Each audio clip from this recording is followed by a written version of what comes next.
Buenos días, estimados padres de familia, buenos días, queridos alumnos. Soy la profesora Roxana Ulfe Arias del área de comunicación y aquí empieza nuestra clase virtual del día de hoy.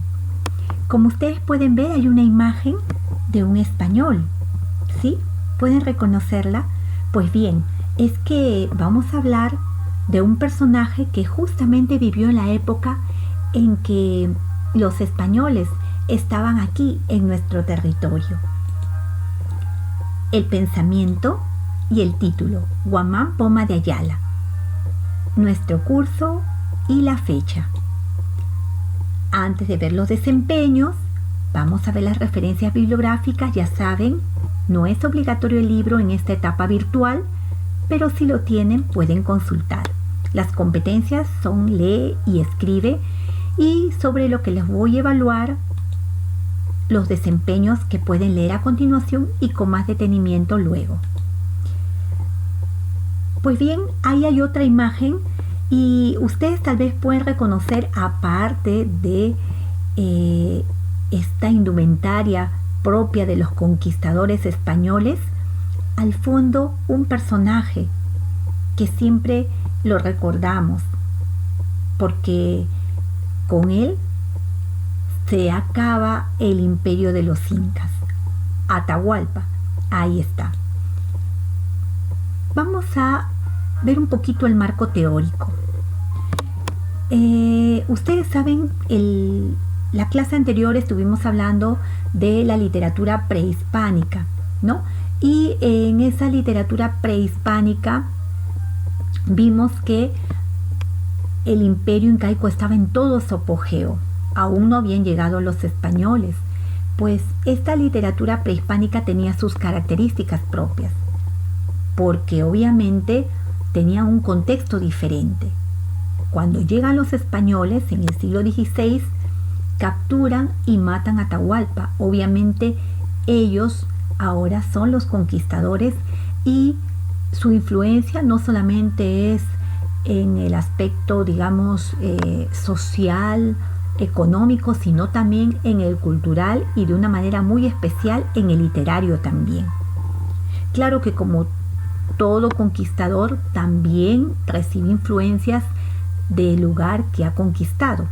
Veamos, por ejemplo, aquí algunas de las características de esta literatura de la conquista. Tuvo un valor histórico, claro, porque justamente se habló acerca de todo lo que ocurría en aquella época y eran hechos reales. Prevaleció la realidad, obviamente, su carácter era popular, puesto que esta literatura fue muy difundida, ¿no? Predominó la crítica.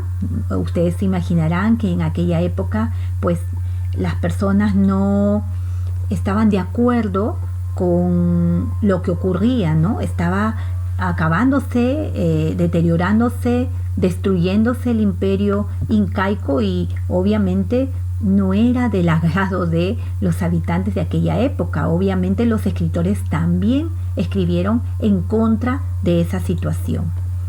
¿Y cómo es que ellos transmiten todo aquello que les estoy contando?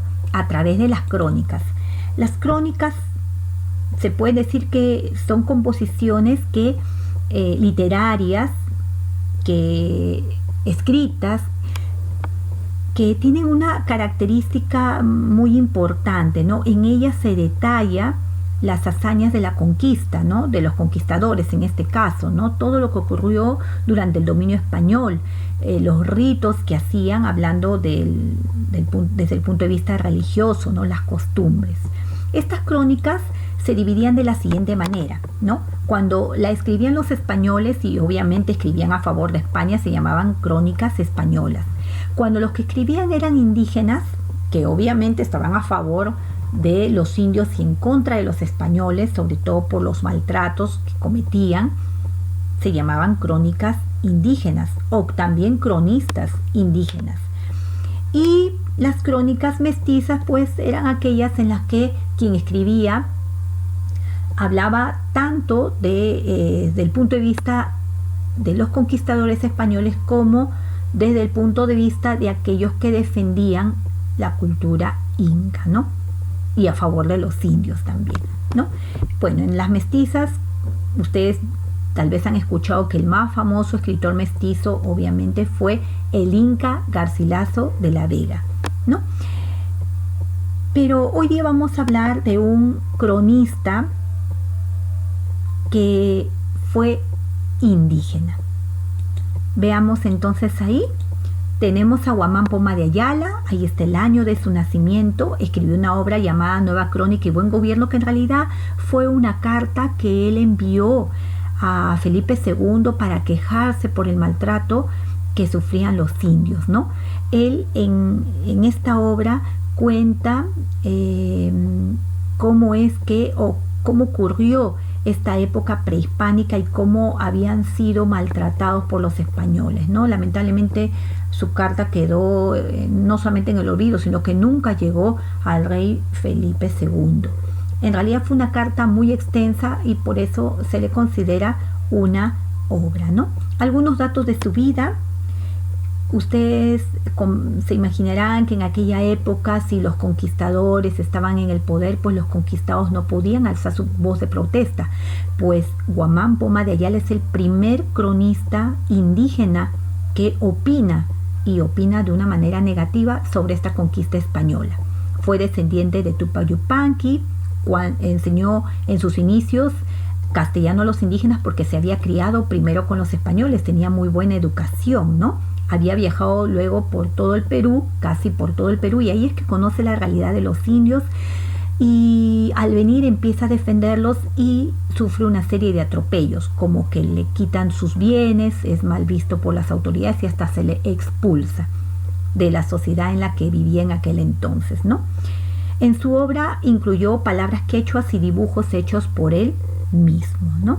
Pues bien, él es Guamán Poma de Ayala. Ahí está, chicos, su tarea, por favor léanla bien y si Dios permite nos encontramos el día de mañana.